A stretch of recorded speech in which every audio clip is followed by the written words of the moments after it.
Welcome to Understanding Photography with Kim Ayres, episode 74, The Cups Challenge. So here we are, live, YouTube, unless you happen to be watching this on the recorded version of it. But no, for those of you who are watching live now, hello. It's still getting used to the idea. This is only our second proper week on YouTube, so I'm still kind of getting the hang of making sure all the right buttons are being pressed, hoping that everything's okay. It said it's got an excellent connection at the moment, and yet over on OBS there's a big red square showing, so I'm hoping the stream will be healthy enough. So tonight then we're talking about the Cups Challenge. Oh, now I've got the bit that says I'm not getting smooth enough streaming.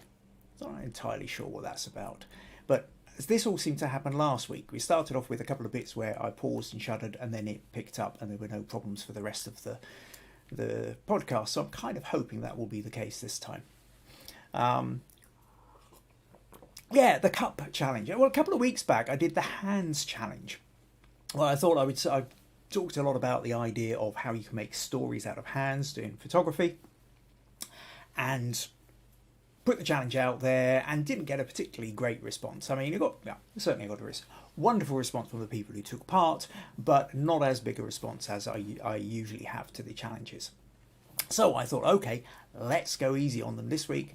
And so I did the Cups Challenge, figuring that everybody's got some kind of cup or mug or some kind of drinking vessel to hand. And actually, there would have been just as few as last week if there hadn't been a last-minute sort of submissions from Michelle and Russ this afternoon. So it doesn't seem to matter what challenge I put in. I think I'm just going to get the numbers I'm going to get. So the lesson that's taught me is I'm just going to put whatever challenge in I feel is right, rather than try and essentially second guess. It is always a bit of a problem when you try and second guess the audience is different. There is no single audience member. Each of you watching is, of course, entirely an individual. This has become really clear in the poll that I put up last week, which was asking which aspects of the podcast you prefer. So I'll talk a little bit about that at the end, I think. Let's get started with the podcast. And just to remind you, if you find these podcasts useful, interesting, entertaining, would like to support them in some way, then buymeacoffee.com /Kim Ayres is the place to do it. The other thing is, of course, if you've not already done so, please subscribe. Somewhere down there below this lot, there's an option to subscribe to my YouTube channel, and make sure you click the little notifications bell to be sure that you get all the, so that you're notified when new videos appear, or live streams. So I can see we've got a few people in already. We've got the live chat, so make sure you join in. Tell me where you're from and say hello. So, my wife has said hello, everyone. That's always a good start. Mac says good evening, everyone. Nuria is saying hi, as is Murphy says hi. That's Robert from Texas. And he says howdy all from Texas. Meg is saying good evening, everyone. Max saying, hope you're all well and the sun's shining where you are, because it's not shining here, that's for sure. Okay, Mac. Rosemarie is saying hi from Washington State, USA. Keith, I all managed to make it live again. Excellent, well done, Keith. Good to see you.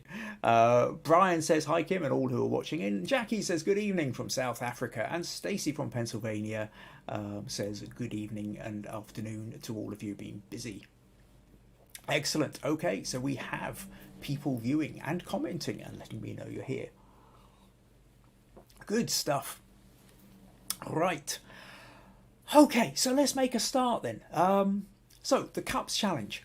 What I really wanted out of this, when I was sort of explaining the idea of the cup, is that I suppose there's two aspects to it, as there is to pretty much every kind of photography. There's the technical side of it, and there's the story, there's the concept. If you're taking a photo, why are you taking that photo? Who's going to be looking at it? What story do you want to get to convey to the viewer? And then you're using your technical side, your use of light, use of composition, even your technical use of the camera, in order to accentuate, emphasize that story, and to try not to dilute it with other aspects in there. So I think no more so than a cup. I mean, a cup just on its own is a cup. We all know what a cup is. You look at a cup and you go, oh, it's a cup.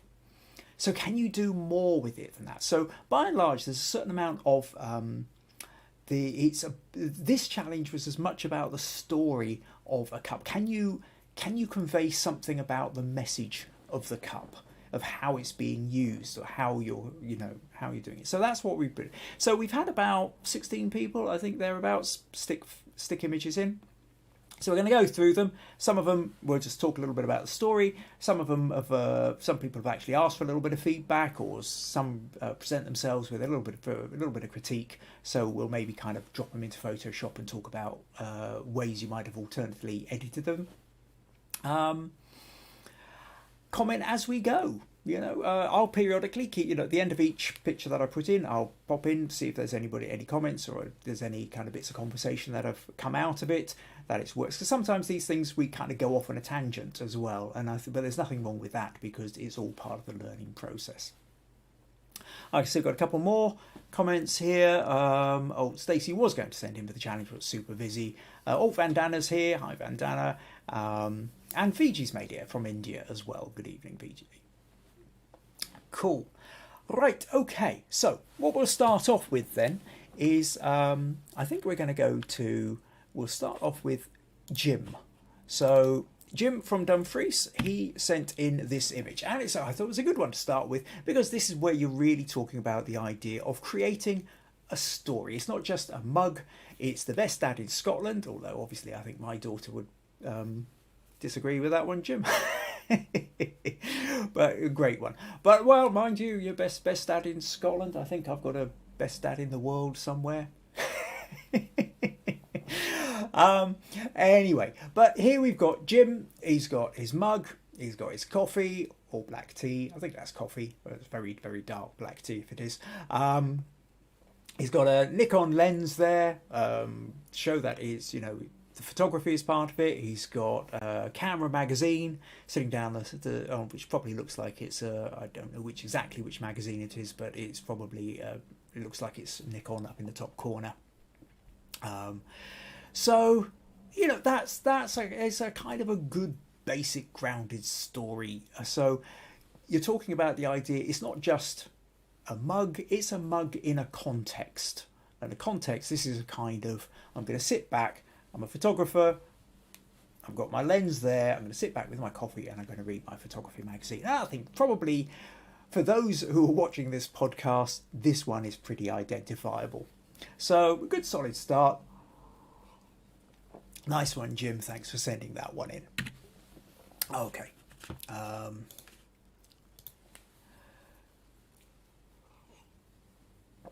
So what we'll do next then is, Fiji. Yeah, now Fiji sent in interesting, quite different from Jim's.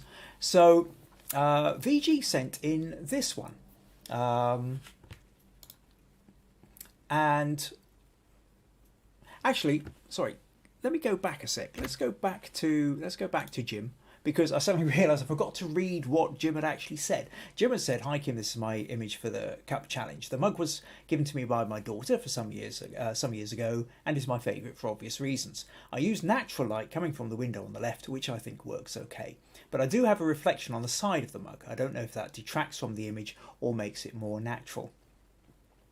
I'm also not sure if I've added too many distractions to the image." Well, I think you haven't added distractions. I think the added bits are enhancing the story there, Jim. And as for the reflection that you've got coming in from the window here, I think that's fine. It's not so bright that it's obscuring the writing. I think it just kind of adds that little bit of texture so that you know the light is coming from one side. And I think that side light is a good light to have. So yeah, apologies about that. Meant to kind of comment on that, Jim. So Fiji, yes. Now this I thought was really quite interesting, quite different from Jim's one.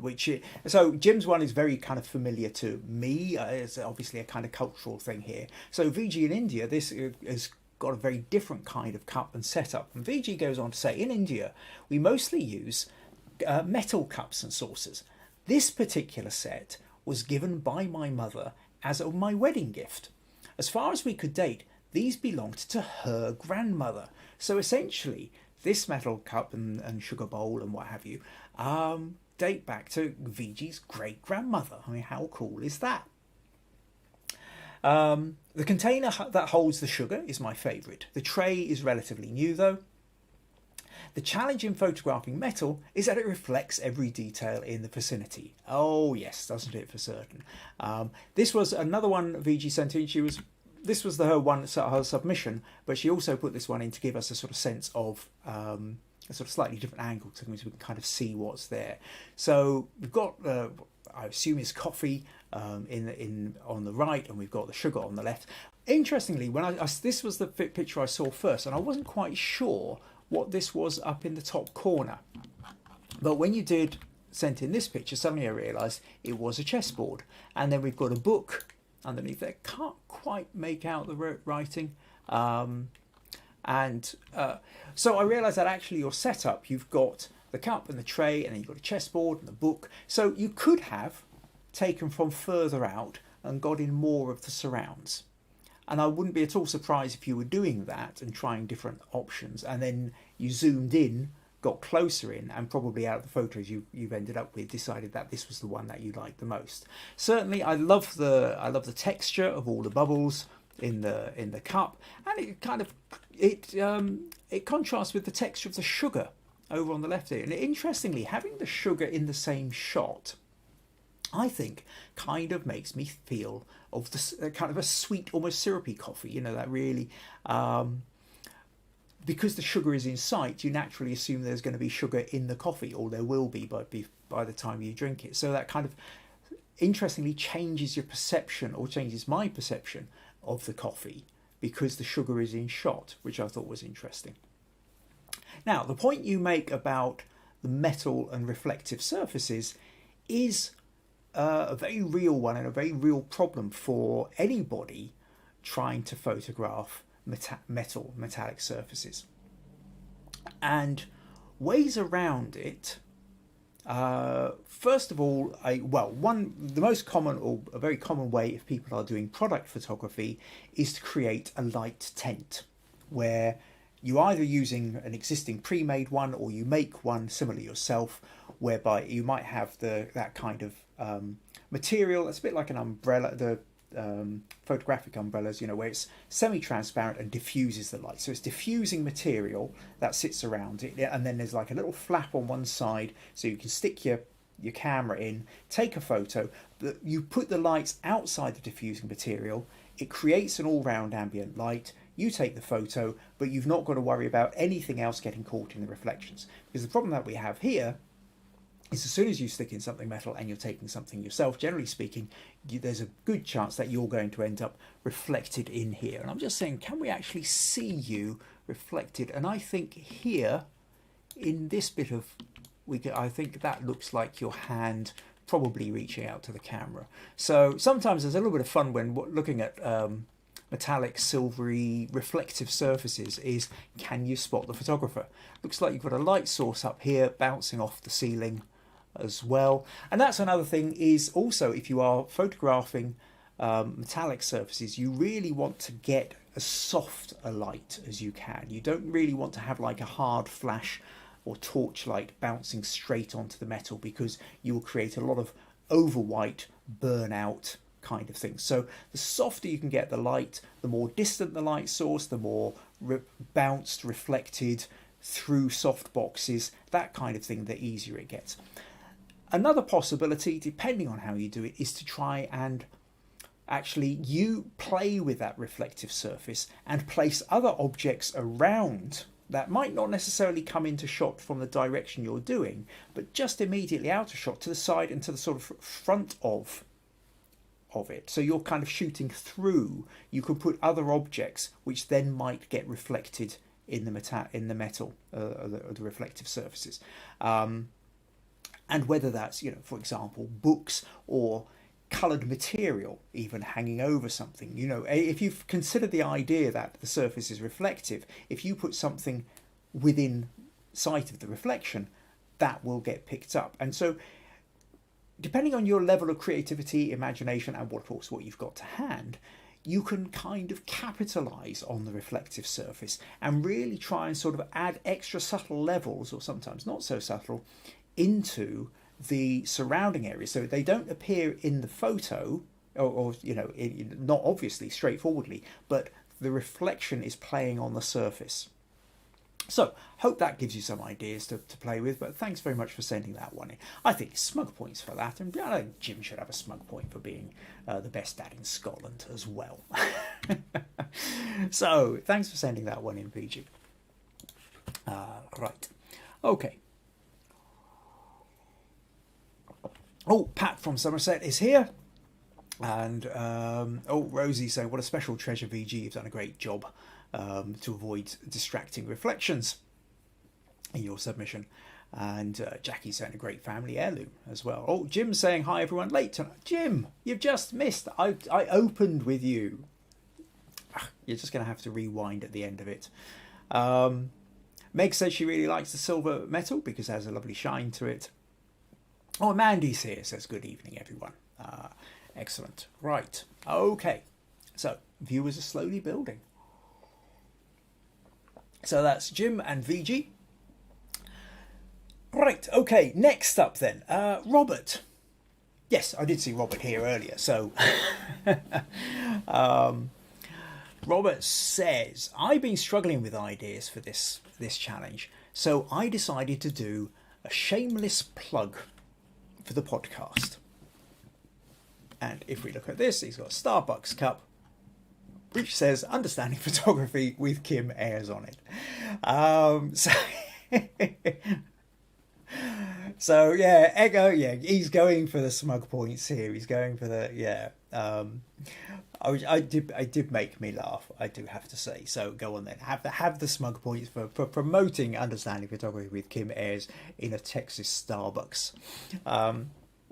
So Robert goes on saying, I don't feel like this is my best work, but I am in the middle of renting a Canon EF 135mm prime lens. Okay, that's an interesting choice. So prime lens is one of the, essentially is one that is fixed. For those of you who either you're using a bridge camera or straightforward point and shoot, the difference between a kind of a telephoto lens and a prime lens is that a telephoto lens you zoom in and out of. You can turn, adjust, and whereas a prime lens is fixed. Your zoom is your arms or your legs.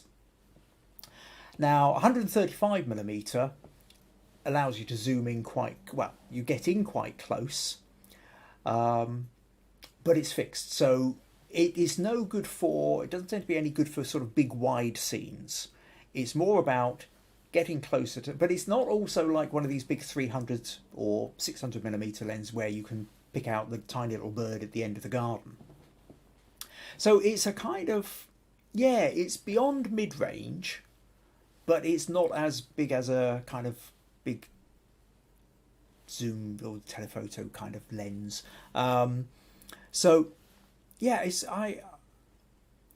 I wonder when you would use it. It's not one that I have. I mean, I cover 100. I've got a 70 to 200 where 135 is covered, but I think generally with my 70 to 200, I'm either right at the 70 or I tend to be right up at the 200.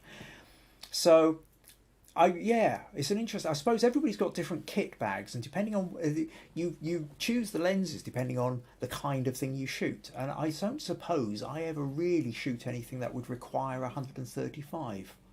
So yeah, interesting one that. Okay, so Robert goes on. The bokeh is not as amazing as it was with the 1.2 85mm lens. Well, the 85mm, and especially 1.2, that would be a really good portrait lens. But I think it is better than my normal 24 to 105, and it would be, yes. So anyway, so it goes on. This is what I shot. If I had a proper location to photograph this in, I believe it would come out better. Not to mention that I have chicken scratch for handwriting. This was photographed in a Starbucks, and I had to do a rush job before the ice cream, for some colour, melted. There is steam coming off the coffee, but it is barely perceivable. Okay, so you've got your smug points for promoting Understanding Photography with Kim Ayres. That's great. In terms of the photo, now you did send me the original, which was this, and the first thing, because one of the first things I noticed with this one is it feels tilted. And for anybody who's been watching these for any length of time, and we are up to episode 74 now, I do have to say the first thing I want to do is just see where it is.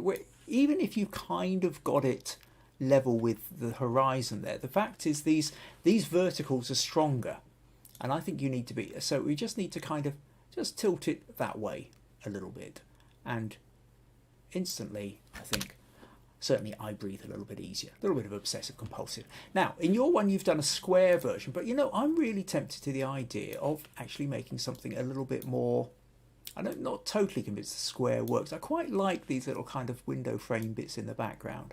Something like that I think makes a sort of slightly better composition. And then, you know, the big problem that you've got next is lightening it. But I mean, if we take the curves and we sort of brighten it up a bit, of course the problem is as we brighten it to make the cup stand out, we lose some of the background. So in that case, you might just want to sort of mask it and kind of paint it back in. Now I'm just doing very, very quick, just to kind of give a rough sense of it. But I think the other thing here is really, Robert, part of the problem that we've got here is that I don't think the ice cream bit with it works. First of all, if you hadn't said it was ice cream, I wouldn't have known it was ice cream. It's not immediately obvious. And the other problem that you've got is because you have got a very wide aperture, you're taking you've deliberately gone for the shallow depth of focus to get that beautiful bokeh in the background. But what it means is that whilst this bit is in focus, even though the ice cream is only a centimetre, 2 centimetres behind it, it's gone out of focus. And that doesn't quite look right. I think you kind of need them on the same plane. It's not far enough back to be properly out of focus, and it's not close enough to be in focus. It's in that kind of awkward stage. Having said that, I don't know that because it doesn't really look like ice cream, it's kind of, wasn't really sure what I was looking at. But the size and shape of the cup is kind of too close to the Starbucks coffee cup as well. So again, there's a kind of, it's not the same. It's not, if it had been an identical cup, that would have been one story. Or if it had been quite a different size or shape. And I think you would have been better off without it, but something different. If you wanted to have a second option in here, then you needed something small. Maybe you could have had a teaspoon. Maybe you could have had some sugar sachets or something like that. That kind of idea, I think something small sitting next to the cup would have then allowed you to have that contrast with the cup, and I think would have made a slightly better story. So there's just some thoughts on that, Robert. Hopefully that gives you a couple of ideas to play with. But yeah, thanks for sending that one in. Okay, what else have we got? Oh, a couple more comments. Old Van Dana saying congrats to the smug points. VG says thank you, Kim. Thanks everyone. Nuria says nice one, Robert. Robert says I always have a tilt. Yeah, there's a little bit. Your camera, you can have the bit in the viewfinder where you have like a grid built in, or even if you look at the way your focal points are, then you can, generally speaking, it is worth just get your verticals right. I think if you get your verticals right, unless it is a strong, if you're doing like a big open field or you're doing a coastline and there's a really strong straight horizon, then obviously you need to tilt your camera and get the picture so the horizon is level. In the absence of a really powerful horizon, the verticals tend to be actually the more powerful indicator. You know, if the side of the building, if the lamp post, if the cup feels like it's tilted, then it feels tilted. And no amount of straight horizon is actually going to sort that. So I would say your basic tip here is figure out on your verticals first. Right, okay, what else? And right, oh, he also used Lightroom and luminance on the color channels to brighten up the foreground. Okay. Right, thanks for sending that one in there, Robert. So let's move on, and we have Keith. So I think Keith said he was here earlier, so let's go and find Keith. And Keith, I think, has done. This is another one, a bit like Jim. I think it's got that comfortable feel to it. It's got that relaxed. So we've got all the bits. We've got the bird book. We've got the flask. We've got the mug of tea. We've got binoculars to go with the birds. Lovely old wooden bench. So it's got that kind of, I'm going out bird watching, this is my hobby. Got my book, got my mug. Looks great. So Keith says, no fine china here, I'm afraid, just my trusty tin mug snapped whilst out bird watching. So yeah, it feels a little bit dark. I think you could maybe look at your levels and see if they can maybe be nudged up a little bit. I think the other thing here is what's interesting is because there's not really much in the way of strong diagonals. The dominant is the verticals, and the verticals a little bit on the horizontals, not so much, but really it's dominated by the flask, the slats of the bench, and the foreground, the binoculars pointing up, a little bit of tilt with the bird book, a little bit of perspective with the bench, but overall it's dominated by verticals and horizontals. And one of the things we've talked about before is diagonals are where you add energy to a picture. So if you really wanted to ramp up the energy, you would, if you'd moved round and taken this from a sort of 45-degree angle, so that all of these were then sort of sitting sort of diagonally and maybe playing with the diagonals of the bench and and then moving the pieces around so that there were more diagonal interactions with each other, then you could have still had the same elements in it, but the mood and the feel of it would have been different. It would have then maybe had a sense of expectation, of readiness, of getting, geared up for doing the bird watching. When you remove the diagonals, when you concentrate primarily on the horizontals and the verticals, it has a more stabilising, calming effect on the photo. So in this case, the photo has a sense of relaxed calmness. It's almost like, well, it doesn't really matter if I don't see any birds. I'm going to sit here, I'm going to flip through the book, I'm going to drink my cup of tea, bring out the binoculars, take a little look. But it's all very much relaxing. A bit like people who go fishing and they don't really care whether they catch the fish or not. It's much more about the calmness of just being on the side of the bank. And I kind of have that feeling with that. So yeah, interesting idea. But I think it's good. I think it's fun if you're out and about to sort of stop and think, oh, actually, I've got these things here. Let's take a quick photo of my accoutrements. The stuff that I have with me I think is a great thing. So, yeah, thanks for sending that one in, Keith. Right. What are we on to next? Oh, Stacey says she likes that background. Oh, Michelle says, hi, Russ and I are here now. Sorry we're late. Max admonishing Michelle with, what time are you calling this? So, yep, okay, you're good here yet, Russ and Michelle. Not talked about your images just yet. So, right. Okay, so let's move on then. Let's go to Naria. And Naria has put in this one. It says, sips tea. And this I like this one too. This has got this relaxed outdoors kind of feel. So, Naria says, hi Kim, being a great outdoors fan, I went into the woods today and the weather was perfect. Lots of light and a nice tree stump. I took several different shots but decided not to, but as we're not allowed to post more than one, I decided to go with this one. I love the reflection of the trees in my tea mug. And so what's really nice here, I think, is I love the use of the backlight. We really do. So we've got the greenery of what looks to me like a bramble, briars coming through a bit on the tree. We've got the backlight coming through the the back of the leaves lighting up the green, getting the sort of shadow through the leaves as well. And then presumably what you have is the trees that are sort of more or less directly behind you, are the sunlight is hitting them, and then they're coming back and reflecting into the mug itself. And in a way that kind of plays with what I was saying to VG earlier, which is that if you've got a reflective surface, you can sometimes play with that notion of things that are out with the shot but are still going to reflect in the surface as well. And can you if you are aware of that, then sometimes you can angle yourself or angle other things or objects. Obviously harder to angle trees. It's more about you moving than a tree moving. But you can do that and add just an extra little layer of texture.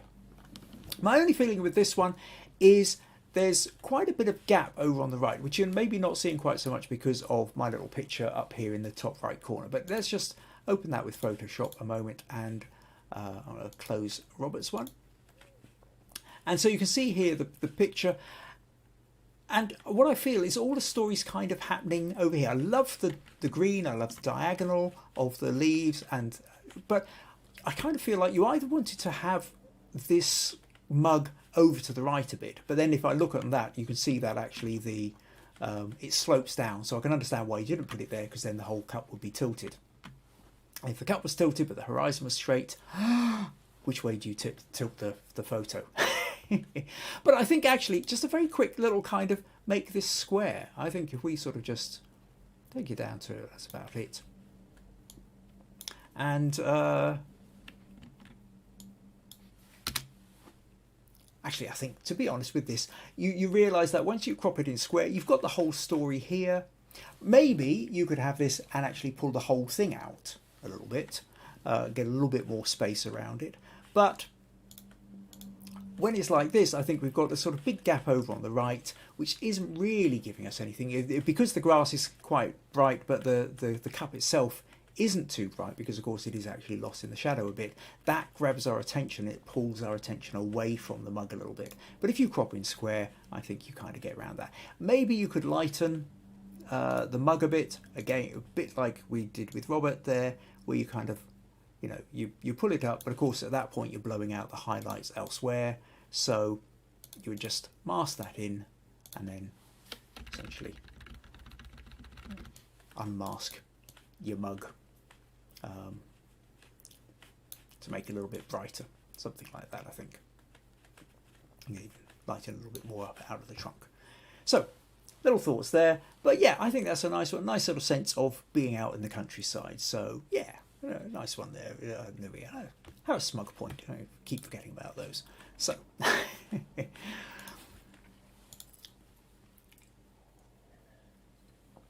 okay, Keith says, comments about the diagonals makes a lot of sense, thank you. Have you picked up on the fact that it's being outside rather than the twitching element? Sorry, you have picked up on the fact that it's the being outside rather than the twitching element, which is more important to me. Oh, that's good to know. Yeah, I think, but again, I suppose that's what comes out of the story of your picture, Keith, is because it has that relaxed sense. It is that. And the way the elements you put together, it's sitting with a cup of tea, you've got your bird book, and it feels quite calm and sedate, rather than a kind of an action-packed, here I am, hanging off the edge of a cliff with somebody else holding onto my belt in order for me to lean and get a photo of some rare, lesser spotted something that's flown in from the continent, full of action. So yeah, okay, good. That if I got that story, it means you managed to project that properly with your photo. Cool. Right. Where are we? Naria says thank you.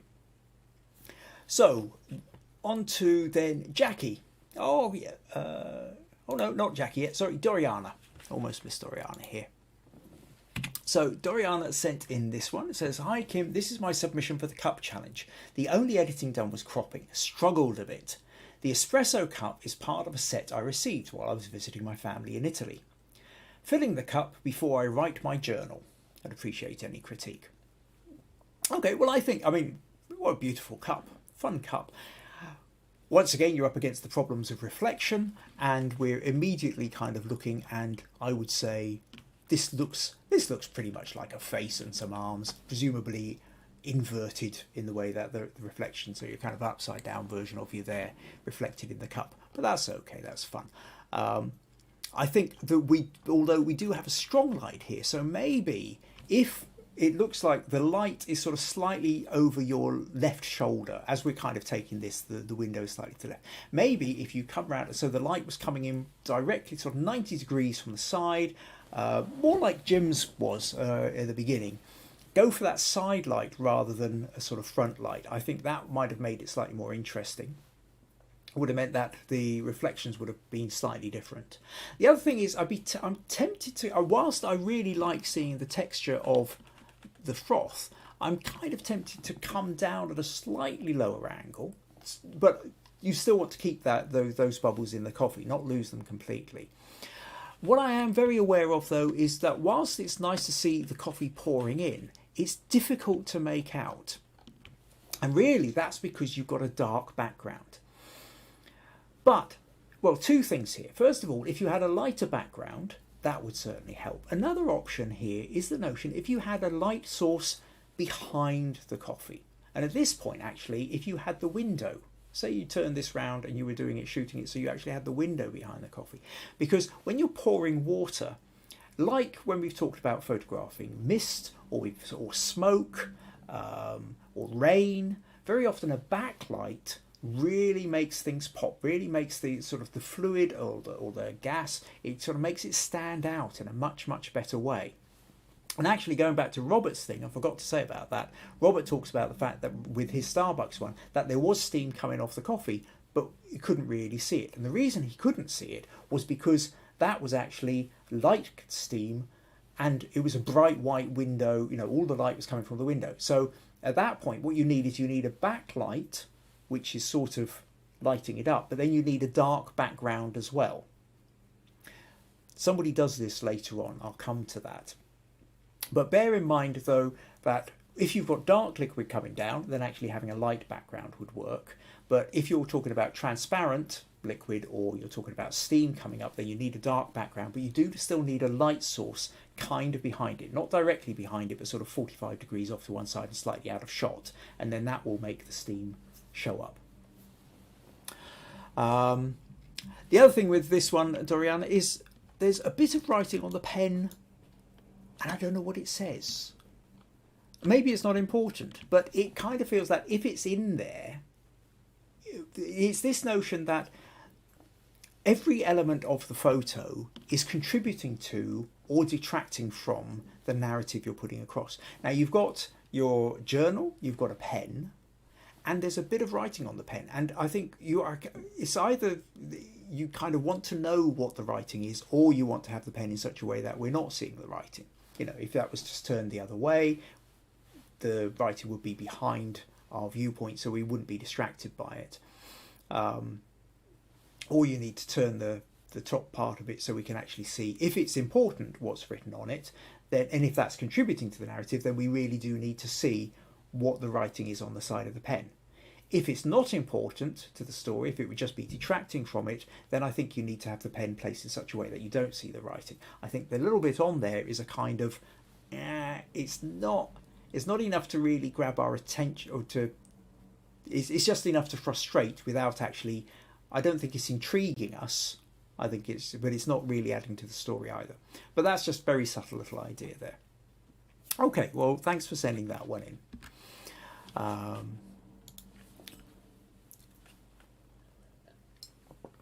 Meg says that the coffee is so lovely to have in the morning. Yes, morning coffee is such a ritual in our house. Meg in particular has Meg's been collecting, she gets all these different flavoured coffees, which have all sorts of bizarre, amazing things on there. I'm not going to get distracted into it now, but yes, every morning, or most mornings, Maggie and I go out to the Shed Cafe for our morning coffee, and Meg also has one of her flavoured coffees. So yes, we always appreciate a bit of coffee in this house. And Rosemary is agreeing with Meg and says she can't get the day going without it. Right, okay, so let's move on then to Jackie. Now, Jackie's been busy dropping Oreo cookies from height. So Jackie says, my entry for the cups and mugs challenge. I was using Oreo biscuits in order to create the splash and added a few on the left hand side, which you can see down here. So one could follow a story being created. Instead of dunking the biscuits in the coffee as normal, I decided to make a splash scenario instead. Basically, I love this coffee cup due to the fact that it was a gift and also to the decorative writing on the side. Any critique is welcome, please. So Jackie's, those of you who've seen some of Jackie's work on Photo Crowd, but also some of the things she's occasionally put into here, Jackie's become a master of catching the splash, dropping things from height, having a high shutter speed so that the splash is just absolutely frozen. And in this case, we've got the coffee splashing and flying. And judging by the wetness of and the reflections on the surface below, I'm guessing you had to do this a few times. I think the coffee, the biscuits is a really good addition. And in fact, actually, I suppose to go back to Robert's photo earlier with the Starbucks cup, when I said about maybe having some sugar sachets or a spoon or something, a little bunch of a biscuit or cookie or something of some kind, I think sitting next would have also worked quite well. My only thought with this, which actually I've got a funny feeling, was it April said in the comments we've got the Understanding Photography with Facebook group page, and I think somebody else said with the brown background, actually the Oreo cookies get a little bit lost, and maybe it's a very kind of brown overload almost.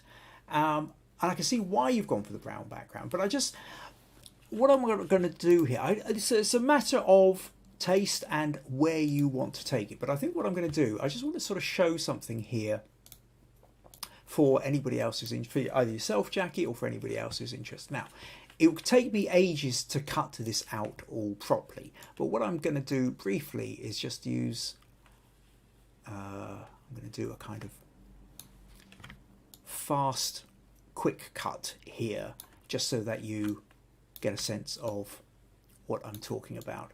Is what would happen if we actually changed, if we had a different coloured background. So I'll just select a couple of those bits there like that.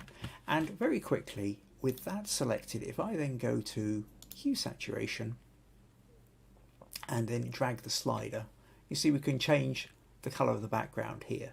And currently sitting on the 0 here, you see the background is a very, very similar colour to the coffee and the coffee cup. We've got those browns there. If we start nudging off, it goes into the yellows, goes into the greens, and goes into the blues. Or we go the other way, and again we go from reds into the purples, and again we sort of. So now the kind of this blue that we get at either end is the 180 degrees kind of complete opposite. So it becomes like a kind of complementary colour. It's sort of blues and oranges. And the brown in this case is a kind of an orangey brown. And what I was really pointing out here is not necessarily that you had to have a blue background, but look at the contrast that you get. That now when you have this, these splashes and what have you really stand out. Likewise, the cookies really stand out. You can see, apart from where I've missed on the masking, so let's just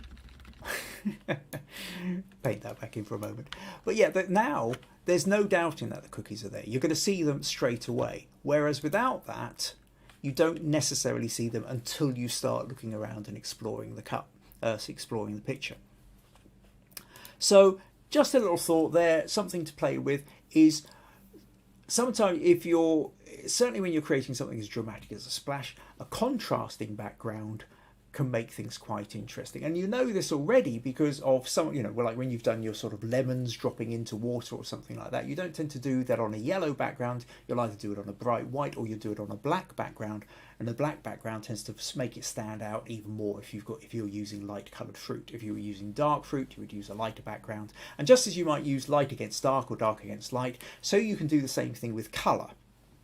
If you're doing red, you do it against green background. If you're doing purple, you do it against a yellow background. If you're doing kind of orangish browns, then do it against the blue background, and what you find is everything just pings out that much more strongly. So just some little thoughts there, Jackie, but thanks for sending that one in, and yeah, obviously you get smug points for being able to capture those frozen moments, which I always think are quite amazing. Right, where are we then? Oh, Van Dan is saying, what a fantastic splash. And, oh, Max saying it's a great capture. Oh, Jackie says the colour looks good too. Good. So, yeah, it's just that idea to kind of keep it in mind as possibilities to explore. Right, how are we doing? Excuse me. So, we're coming up to, Russ. Okay, let's do Russ next. So, Russ says, very, very quickly and probably too late. And it could have been too late, except for the fact that you were you were kind of lucky in the fact that I didn't have... So if we'd had more entries, then I wouldn't have taken anything in this late. But you were kind of okay this time. So, where were we? And Russ says... Russ has been extremely busy. We had a newborn shoot on Saturday morning, coverage of the football match on Saturday afternoon, a motocross championship event on Sunday, left in rather short of time. So rather than shooting a fresh one, this is an old photo of a birthday breakfast I prepared for an ex-partner, and I wanted it to look a bit more special than usual, so I let the artist in me loose on the toast. So he's gone absolutely mad, done the heart toast. It's far from perfect, as it was just a spur of the moment snap, but I still think it carries a story. And yes, it does. I mean, you've got a morning gorgeous coffee mug, you've got a rose, you've got heart-shaped toast. You've got the story there, and yeah, so kind of a fun wee story, I suppose. What we said at the beginning is that notion of, there's two things here. There's the notion of the story, and then there's the notion of the execution. And this is a very kind of quick snap, and I'm sure you're a professional photographer, Russ, you know these things already. But in terms of, I think there's other ways this could have been done. There's one or two little bits that bother me slightly. The crop here, the fact that the tray is just chipped on the edge there, I kind of feel that you either need to have come further in, like you have with the bottom of the tray, or you need to be just out a little bit so that there's a gap, a little bit of space. Similarly, although you haven't chopped off the top of the mug, it feels very, very tight against the top of the background. A little bit more space to breathe above and to the side, I think, would have certainly helped. And then there's also, maybe there's ways to play around with the arrangement. It feels like there's a bit of a gap down here. Maybe you could have moved the coffee slightly over to the right, brought the plate down to the left, had the rose then running as a kind of diagonal between them. So I think there's room to sort of. I think sometimes when you've got something like this now. What I'm aware of, really, I mean, I'm playing with details here, Russ.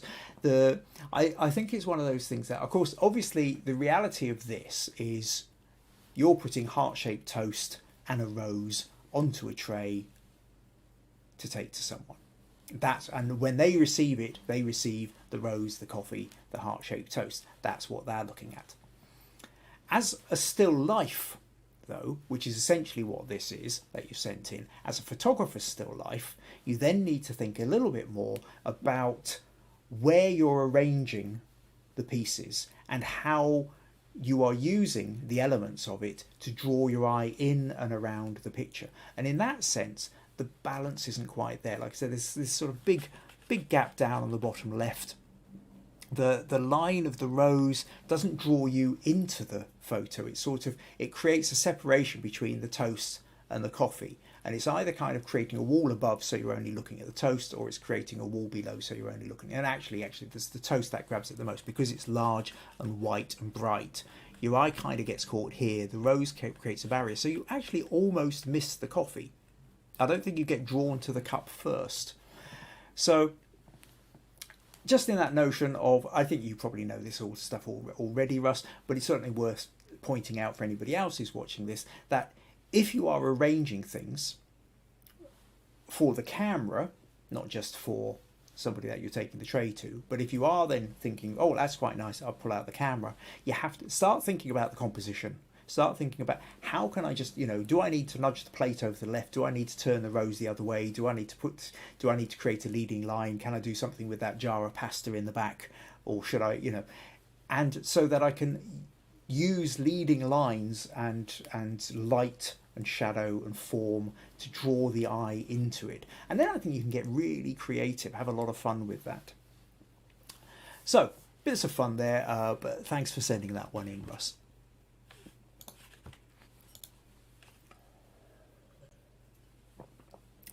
Right, okay, so what we got here, a couple of comments going backwards and forwards, people thanking or saying yes, chatting amongst each other. Aviji says, background is good, I am travelling, the internet connection in mobile is not great, so the comments might not be in time. Okay, that's fun. Oh yes, Russ saying, give it room to breathe. I'm sure I've heard that somewhere before. Yeah, some of these are becoming a little bit, I think, was it a couple of months ago, I was talking about the idea you could almost make a drinking game out of some of the phrases that I, straighten the horizon, or get the vertical straight, or give it room to breathe, or what's the story. I'm sure you could, you be absolutely rat-ass before you got to the end of the podcast. Russ says, but of course you're right. On every aspect, there was minimal thought and editing involved, but very useful feedback nonetheless. Good. Okay, cool. So, that's us. We're a little bit over halfway through. Just a little reminder here that if you would like to support these podcasts, if you're finding them useful, interesting, entertaining, you're learning from them, and you want to show some appreciation or show your support, then buymeacoffee.com/Kim Ayres is the place to do it. The other thing is, invite your friends. Even easier to do, I think, now that we're on YouTube rather than Facebook.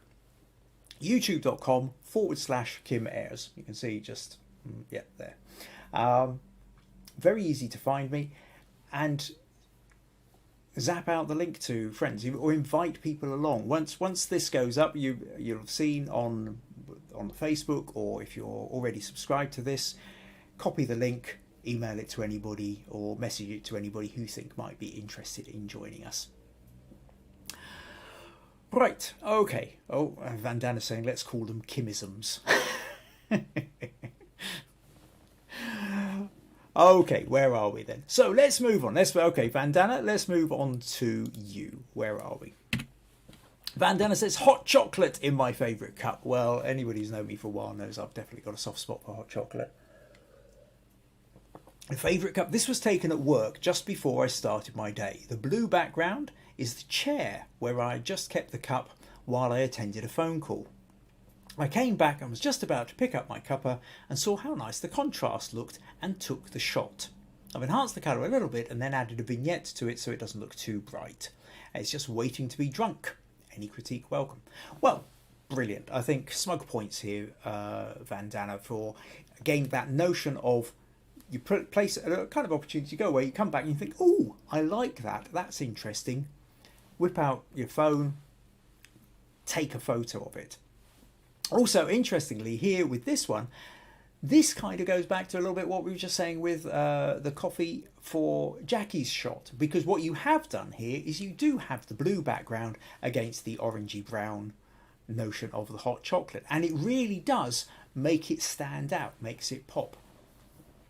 I love the idea of having I'm not surprised it's your favourite cup for it, because to have a cup with a lid, we can kind of keep it warm. It's also a nice little teeter. I love the texture on top of the hot chocolate, and I love the fact that you see some of this hot chocolate powder as well that's just sort of sitting on the top, hasn't quite sunk in yet, ready for stirring in, or maybe just scooping off the top with a teaspoon, depending on how decadent you are. I was looking at this, it took me a while to realize, I couldn't quite work out why the lid seemed tilted, I was wondering whether the chair was tilted and this sort of went over it. But then I noticed the little white bit down here, and I'm assuming that this has probably got some kind of, the lid has got some kind of inner bit, so that when it slots onto the cup, that it doesn't just fall off. It obviously needs to sort of have some kind of inner bit. But I would imagine then that it's asymmetrical, so that it comes down more on one side than it does on another. And that then means that when you sit it down, it's tilting it. The only thing I would feel with this is it feels that it's too much space on one side, whether there's not enough or some space on the other. But I would just recrop this slightly so that actually with this, that because there's nothing really happening over on this side, I kind of feel you want to, let's just take that, you bring it in. Something like that I think works better, to be honest. Or alternatively, if let's have content aware. What if you'd taken it at a bit of an angle? Would that have worked? Maybe if it had that at a slight diagonal going off that way. I don't know whether this will work or not. I didn't try it earlier. Maybe I should have. Let's try that. Will it fill it in with the blue, or will it decide to add cups on the side? Oh no, that's not bad. So that's another interesting one. Or actually, if we rotate that 90 degrees counterclockwise. So there's different options of the way to, but certainly I feel like straight up like that, that's just a little bit too much gap there. And I think at the very least, if you just kind of bring that in, so you've got similar amount of space on either side. Quite like the fact that this here points down to the corner, the bottom corner, and just straightforwardly, I think that's probably a slightly better crop. But yeah, some points for noticing that and going ahead with it, Bandana. I think that's good. That's a good observation, and I think that's that thing of kind of growing your eye as a photographer, is at that point where you start noticing things, and you didn't set out to photograph it, but you came back and you suddenly noticed it and thought, oh, that would make a photograph. And that's really good, because that means your eye is starting to think in that way. Your brain is sort of starting to tune in to noticing in a particular way, and that's all really good for sort of developing your skills. Excellent. Right, so where are we? Yes, Jackie says blue and brown looks awesome here. Oh, Meg says I really like the hot chocolate because it's something nice and really nice and tasty and warm at the same time. Yes, well, Meg and I actually were down at In-House Chocolates the other day, which is a chocolate deli about 150-200 yards down the road from us. Actually, we went for the mocha, which is wonderful coffee with really lots of chocolate, real chocolate poured into it. So yeah, yeah, hot chocolate and coffee feature strongly. Oh, Nuria's agreeing with you there. Meg says she loves hot chocolate too. Oh, Vandana's looking smug with like having got the smug points, I think. Right, okay, let's move on. We have Mandy next. Oh yes, I thought this was a fun one from Mandy. So what we have here, Mandy says, so here is my take on the cup challenge. I love sitting with a cuppa, either with my laptop or a book. On this occasion, thought I would have a play with my little people. And you say little people as opposed to the person here, so I assume you have more than one. Although this is the nearest I had to a small teacup. I'm a mug person normally. You could have got away with a mug, but actually kind of the way this little person is dressed, the cup probably suits better. So I think it's a lovely idea, Mandy. I think that a beautiful window, and that notion of sitting on the books. I think these look like photographer books as well, which is a nice little addition to the story. Leaning there, sitting back with his book, head against a teacup. I think the story's great. I think the composition is nice. Where I think the problem kind of comes is the light balance with this. First of all, because you've got a window behind, that is where all the light is coming from. And it does start to push the figures in the foreground in towards silhouette. Now they're not completely silhouette, but because it's so bright outside, our eyes get drawn to the bright part. We get drawn to the outside. This, especially the sort of top left corner, or even the top half, pretty much. But really where the windows are, especially where the sky is, and that bright bit of green, that's where all the attention is getting drawn to. To just use that little trick I've shown before, always worth repeating, because if we were to take this image and let's just adjust, we'll blur it. So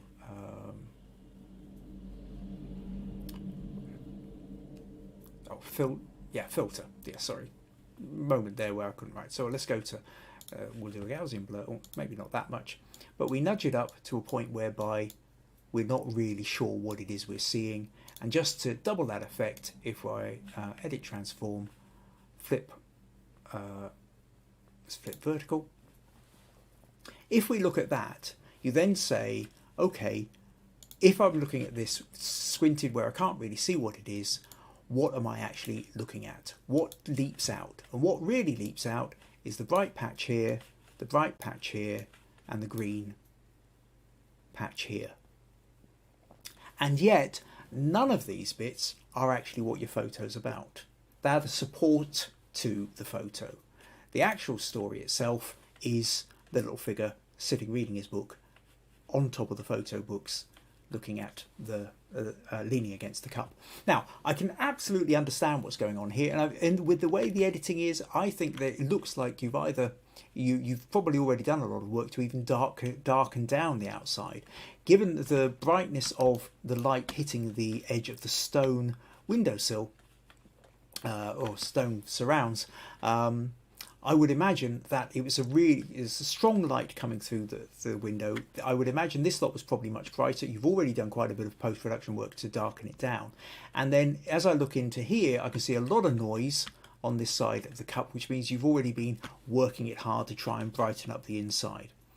And really what I think here, Mandy, the best thing you could have done would have been to have another light, either another light source, or maybe even better, a reflector.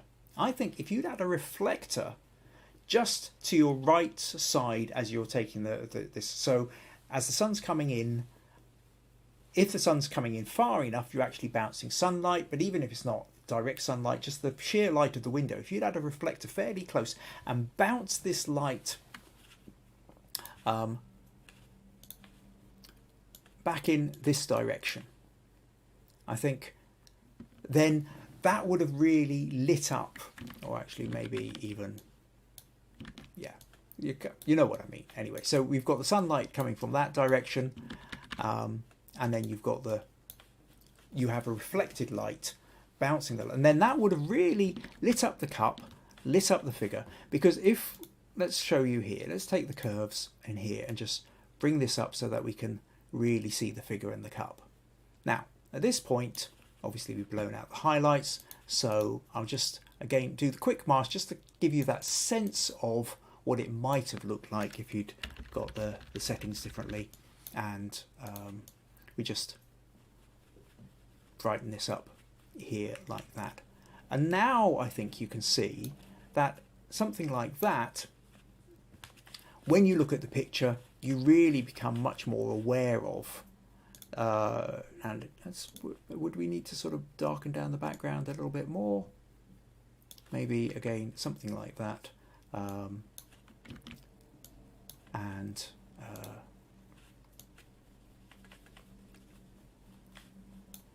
So not 100% sure on that one. But anyway, it gives you an idea, it gives you a sort of sense. Let's take the opacity down a little bit, but gives you an idea. But what you can see from here, Mandy, anyway, is the fact that you really need to, once you've got more light onto the figure and the cup, then that notion of what they are is really standing out. But once you remove it, they're almost in silhouette and all your attention is getting drawn over there. So worth thinking, like I say, about the idea of a reflector with that, or some other light source. But other than that, I think it's a lovely photo and a lot of fun. You can see fun creating that, So thanks very much for sending that one in. Right.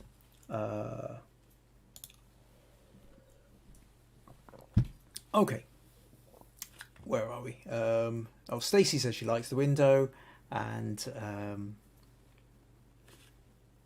sorry, I hit the wrong button here. Just need to close that. Didn't mean to do that. Michelle says, I think the cup looks right, maybe just a little bit more light.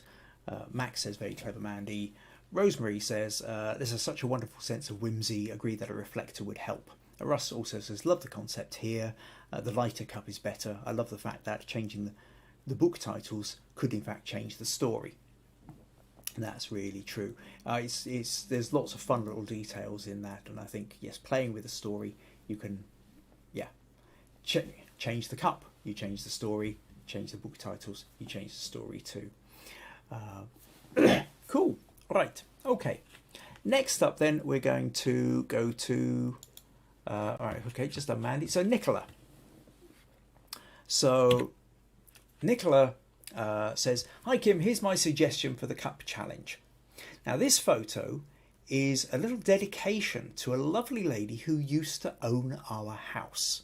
We inherited some bits and pieces from her, including this wonderful gold china cup. She also left some of her roses in the garden, which she tended to with great care. Some of the other cups she left have beautiful floral detail them and inspired me to incorporate a real rose into the shot. I hope she'd like the fact that we've kept her roses going strong and that her cups are being used, even if it's just for a photograph." So I love this, Nicola. I think, yeah, smug point straight away. Because I think the photo works on its own without the story, but then I think once you add the story, it's really poignant. That the woman who used to own the place, you're honouring her with this photo. You're using the gold china cup that she had, and the roses that grow in the garden. But you've also, I think, is very beautifully executed. There's a lovely, this diagonal just sort of coming up, flowing through. So you've got the leaves coming up from the lower right. You've got the rose that's in the cup pointing up to the upper left. So you've got this flow that takes us through it. We've got these beautiful petals, and then these the petals are being reflected, especially because you've put a petal inside the saucer. That's getting reflected strongly in the side of the cup as well. What's also good here is that you've got the greenery, and I noticed that, a little bit of the leaf coming up here, but it's not just that, because you've obviously taken a bit and placed over here as well. And I think you've got the graphic designer's eye on you there, Nicola, your artist's eye. And we were talking earlier about that notion of complementary colours. Now we've talked about it twice with Vandana and with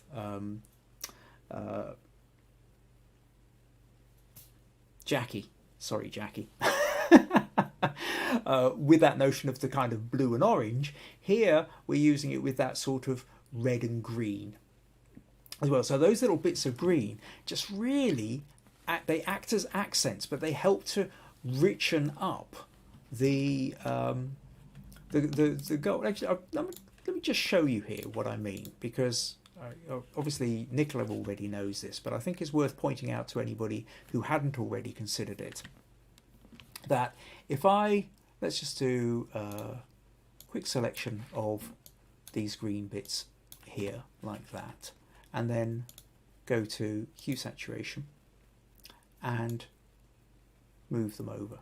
So you see, if I turn them red, or let's just turn them a kind of red, so that sort of reddy brown, so that they actually just disappear into, take the saturation up, lighten a little bit, so that they become much more same kind of colour register as such as the rest of the stuff.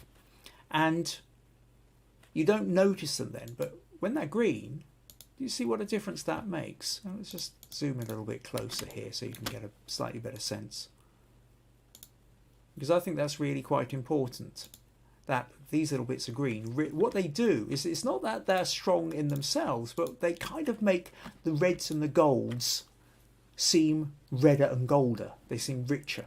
So it's always worth thinking about that notion with the complementary colours. Can you add some kind of opposite colour in there? Not always, but sometimes it is really, because it helps to richen up the actual colours that you've got. So the browns and the orangey browns look even richer because there's blue in there.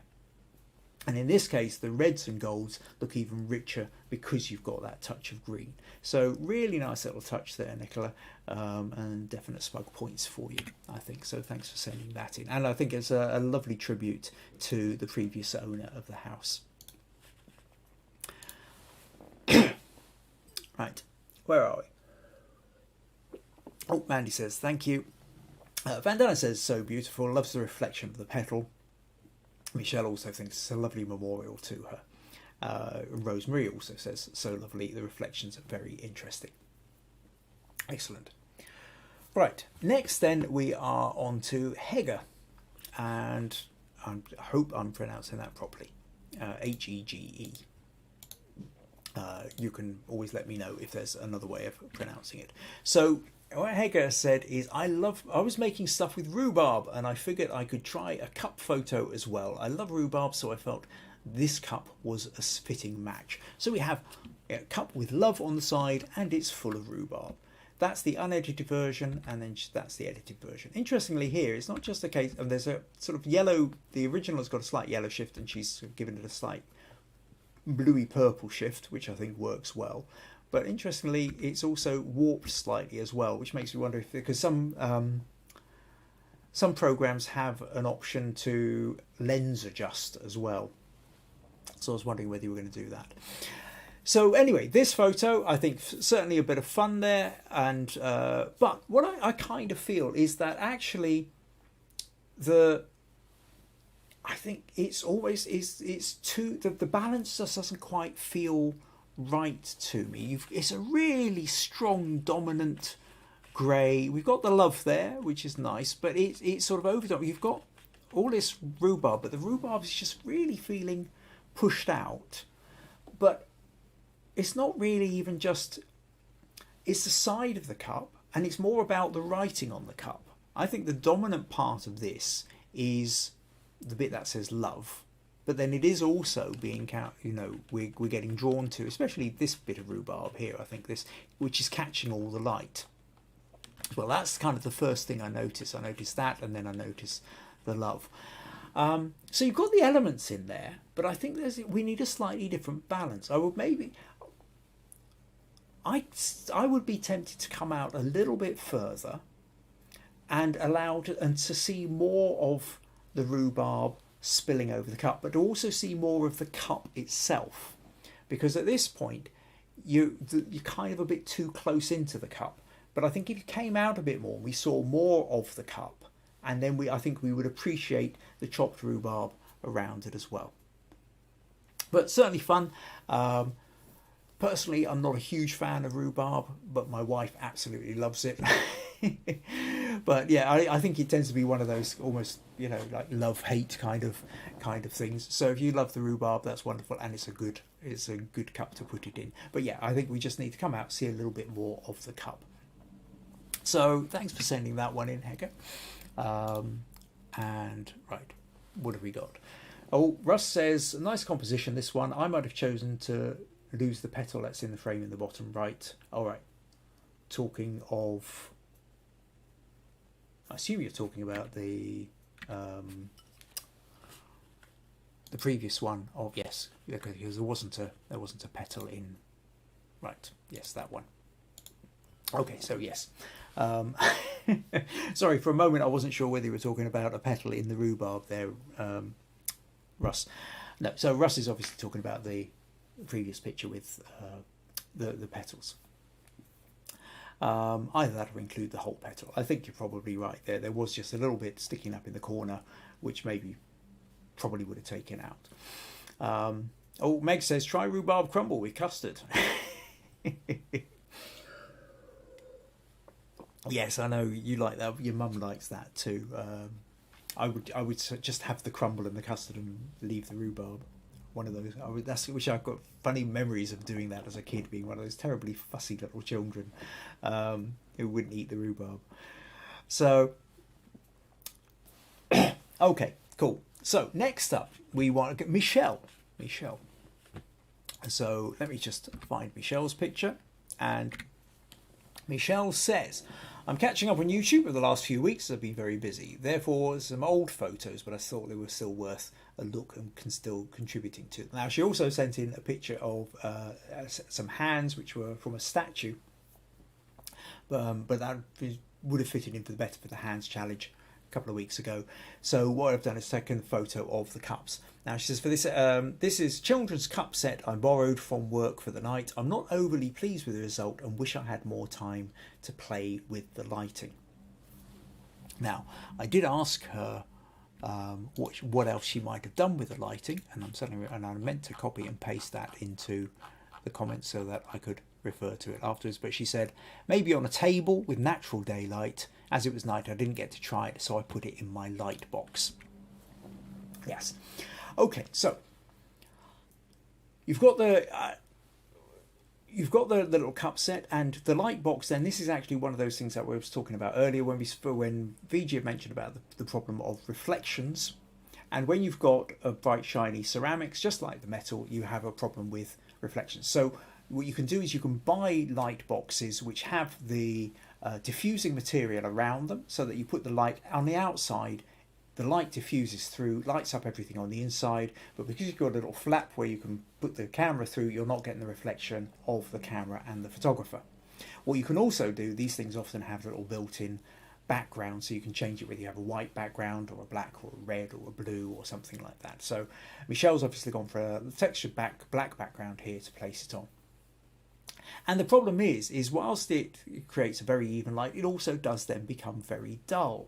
A dull light. I don't think it's really doing any favours. And I think actually, Michelle, you were right on the money when you said that what you would do is I think side on to a window light. So you've got the side light coming through, casting the shadows. Then you could have had much more fun with the shadows. Certainly then on a wooden table of some kind, I think would have made it much more interesting.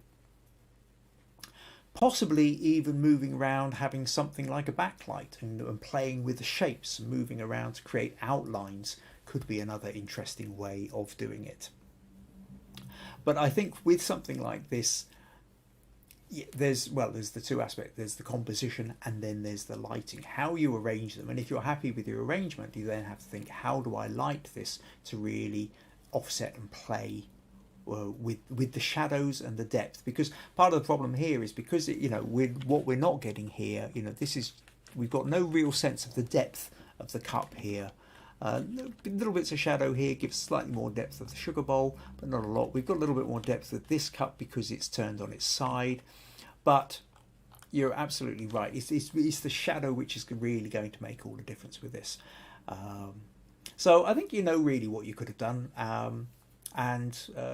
So yeah, but go grab something else, play with it. Certainly I think that natural window light coming from the side, wooden table, is always a good starting point for some kind of tea or coffee set. So thanks for sending that one in, Michelle. Excuse me. Oh, right, on the wrong page there. Vandana's saying she needs to try some rhubarb crumble with custard too. Stacey's also not a fan of rhubarb, prefers strawberry. And Mandy loves rhubarb crumble with custard or ice cream. Right, obviously we've now got completely distracted. Yeah, maybe we should just do photographing food and just talk of food all the time, I think. Right, Michelle says, yes, you're right, it looks dull. Might try to borrow it again. Thanks, Kim. Okay, cool. All right, so just a couple more left.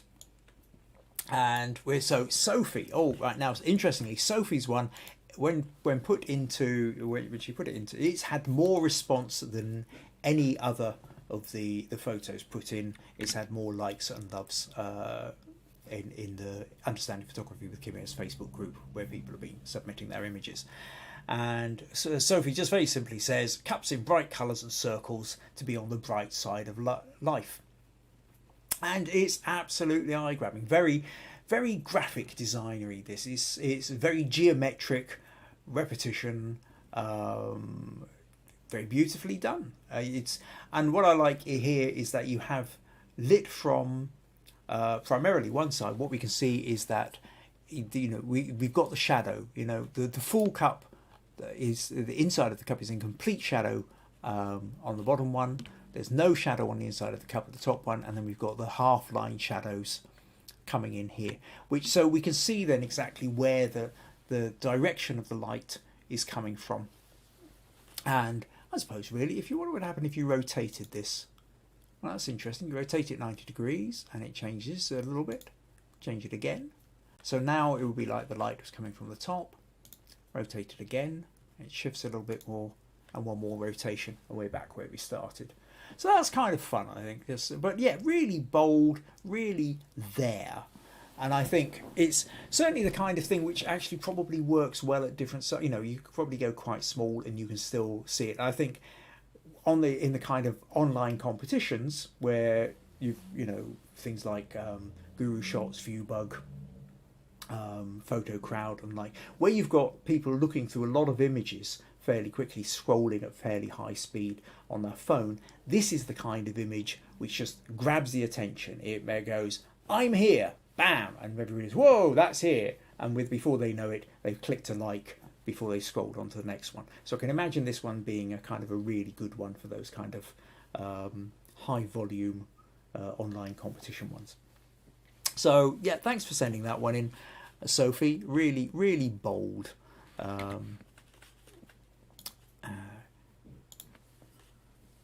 Right, and Russ is saying gooseberry crumble for him. Gooseberries are another one that is.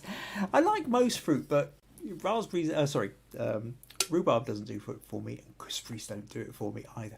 Bramble crumble, that's the real one. Blackberry crumble, that's the best in the world. And we're just coming into season. At some point over the next week, Meg and I will be going on our annual Great Bramble Hunt, where we will go out and see if we can fill up a couple of tubs with blackberries, and then if we can pick a pound of brambles, then Maggie will make us a lovely bramble crumble, and if we can pick 2 pounds, then another pound gets put into the freezer, and we have bramble ice cream at Christmas. Right, okay, off the crumbles. Jackie says fantastic composition and colours. Russ says that certainly has impact. Great shot. And Naria loves the colours, says beautiful. Michelle loves the patterns it creates with the texture and the colour. Rosemary says great impact. And Stacey really loves the concept too. Excellent. Right, okay, so on to the last photo, and then I'll tell you a little bit about the poll that that I conducted last week and the reaction that I've had to that, and then I'll tell you about next week's podcast and what we're going to be doing with that. So don't run away too quickly. So finally, actually, and to finish off with Rosemary, who said, one of my favourite things to do on a pleasant morning is to sit out on the porch with my coffee and soak up the calm.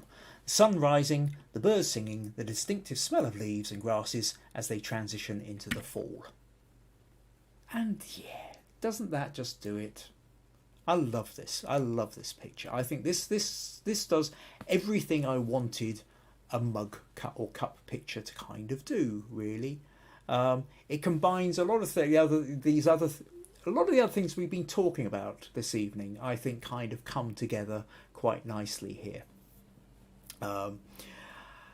There is a sense of stillness and calmness because primarily, whilst there's slight diagonals in the slats of the bench or the table here, they're not really dominant. It's dominated by the verticals of the trees in the background and the cup. So that creates that sense of calmness. You've got sunlight just appearing above the trees. It's beautiful. There's that muted colour palette which says that, day is just starting. It hasn't hit fully yet. The sun's just starting to appear. It's creating a backlight. And here, for all the ones that I was talking with earlier, and especially Robert, if you take note of this, we have our backlight and we can see the steam. We can see the steam beautifully rising. And the reason we can see it is because behind the steam it's darker. Okay? But the light is coming through from the trees and so lighting up the particles, but the particles themselves have a darker backdrop. And that's the key, that's the real bit. If you can get the backlight to light up the particles but not actually interfere with them, that's when you get the perfect combination, so you can actually see the steam coming out of the mug. I think that's lovely. So Rosemary goes on to say it's a peaceful way to start the day. Of course, the morning brew is absolutely essential. The air was chilly enough earlier this week that the coffee gave off steam, which was pretty lucky. I'm happy to say with the way it's like the slight curl off to the left leads the eye in a slight arc between the sun and the mug. I learned a really big lesson while post-processing this image. Somehow I'd accidentally set my camera from RAW to JPG and unknowingly shot JPEG files for the rest of the week. Trying to process them has shown me how much more flexible and detailed RAW files truly are. In playing with this JPEG image to recreate the light as it appeared to my eye, the sun took on an odd halo that I suspect I could have been avoided in RAW, causing me to toss several attempts until I landed on this one, which is the least overcooked. Lesson learned.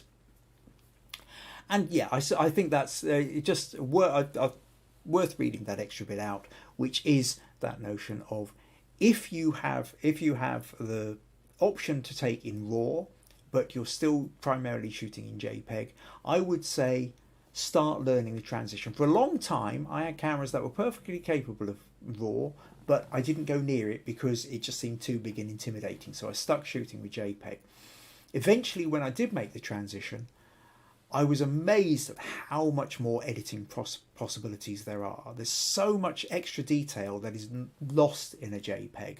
Stuff that's lost at the high end, the bright end, and at the dark end, which actually you suddenly find in RAW, the details are still there. And if you've got the right editing software, you can start bringing out detail which have previously seemed lost. So if you're at that stage in your photography journey, then I would say make the jump, go to RAW and start playing. So thank you for sending that one in. Serious smug points to you there, Rosemary.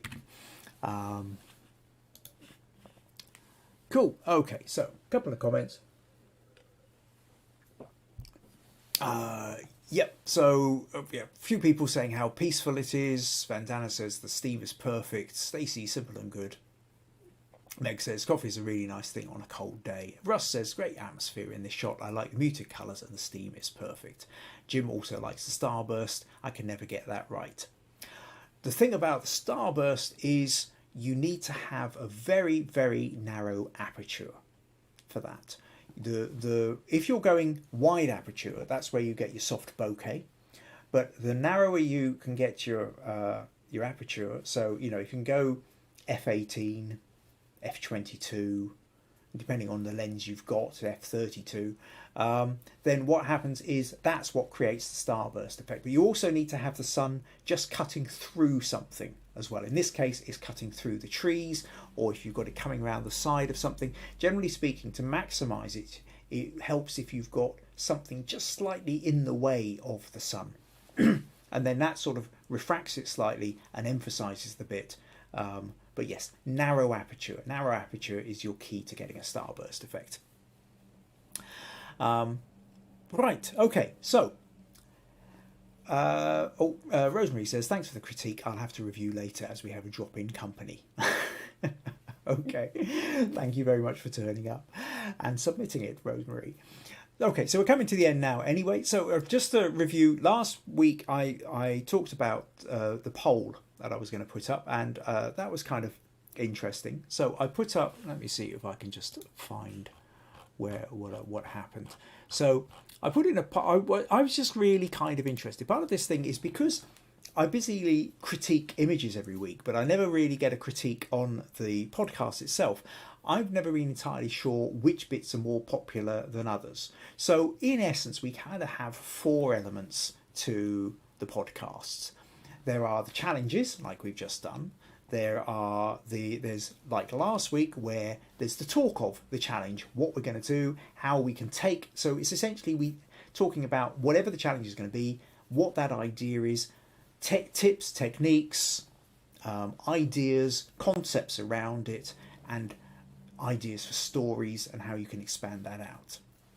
Then there's the notion of critique, and we're doing a little bit of that this evening, but there's more often there's the critique section where you're putting your images in specifically for feedback.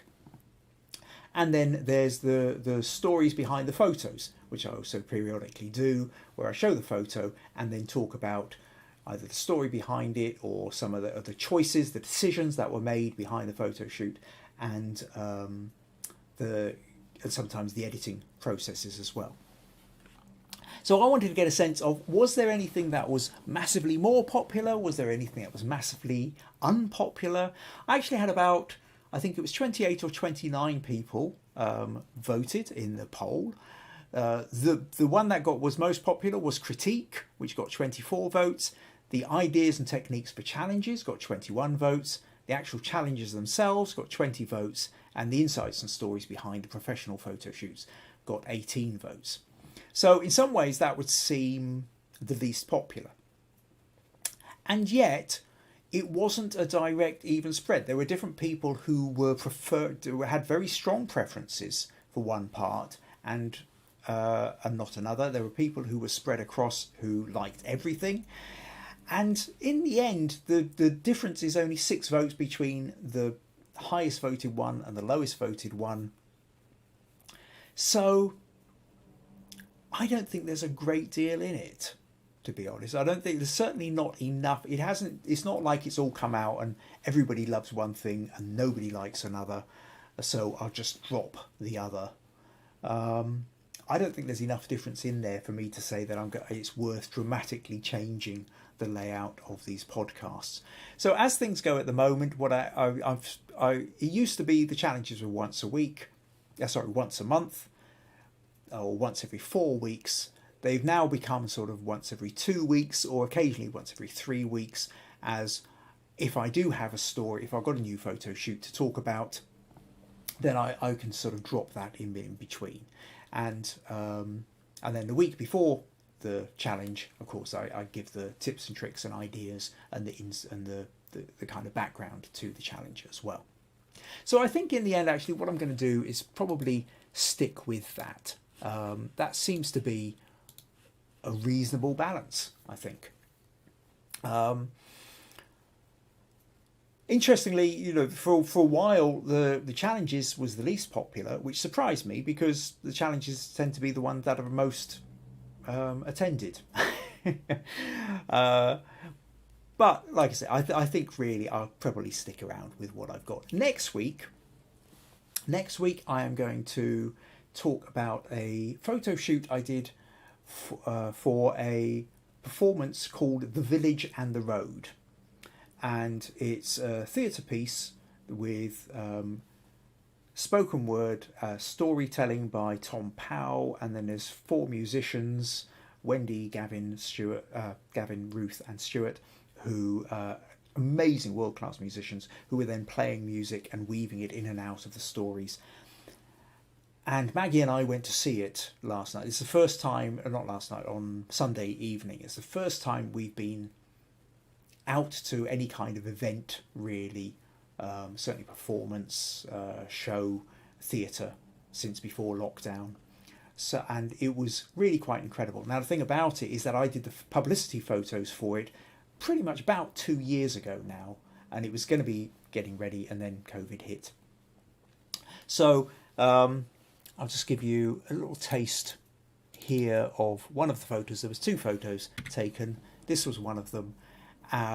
There's a lot went into actually creating this.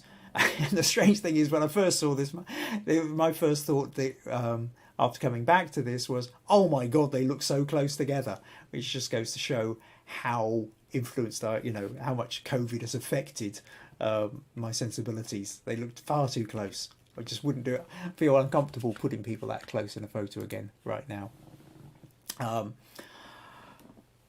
But anyway, I'm going to talk about that.